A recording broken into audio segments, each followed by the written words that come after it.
consider.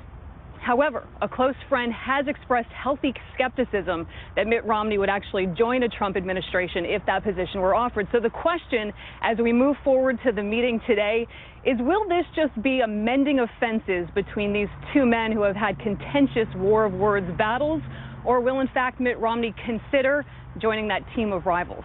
Michael? Thank you for that report. Now, about the administration appointments he's already made. Last week, I said that although I didn't vote for him, I recognized Donald Trump as my president and that I would evaluate him based on his actions, not on his words as a candidate.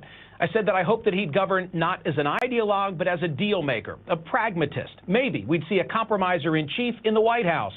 After all, on election night, he said it's time to, quote, bind the wounds of division, unquote. Well, after another week, the Trump administration is taking shape and my glass is half empty. At the outset, it looked like the president-elect was trying to appease the different, sometimes conflicting constituencies that had supported him. Steve Bannon, a media provocateur and critic of House Speaker Paul Ryan, was named senior advisor. But at the same time, Ryan's Wisconsin neighbor, the more establishment Republican Reince Priebus, was named White House Chief of Staff. Balance is good. Then came three more picks. Lieutenant General Mike Flynn as National Security Advisor, Senator Jeff Sessions as Attorney General, and Congressman Mike Pompeo as head of the CIA. Flynn has said that Islam is an ideology, not a religion. Sessions' inflammatory words about race as a prosecutor caused a Republican Senate to turn aside his judicial nomination on Ronald Reagan's watch. Pompeo has some impressive credentials, but was one of Hillary Clinton's most vociferous critics regarding Benghazi, and as recently as Thursday tweeted that he looked forward to rolling back the nuclear agreement with Iran. He has also called for the death penalty for NSA whistleblower Edward Snowden.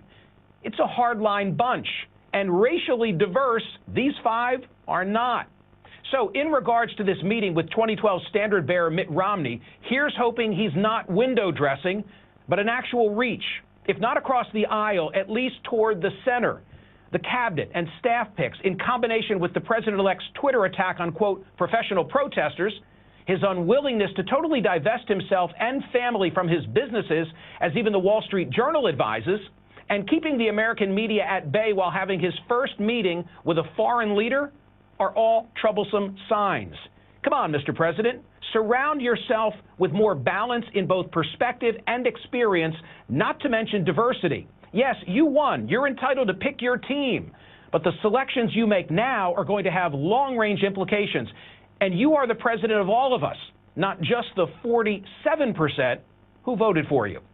Joining me now, legendary legal expert Alan Dershowitz, professor emeritus at the Harvard Law School and author of this book, Electile Dysfunction, a guide for unaroused voters. Oh, my. And former writer for President George W. Bush, Ned Ryan. Ned, you get the first shot. Respond to my words. Am I mistaken when I say I'm looking for a president-elect to be more inclusionary? Well, here's the deal. I mean, first of all, I think people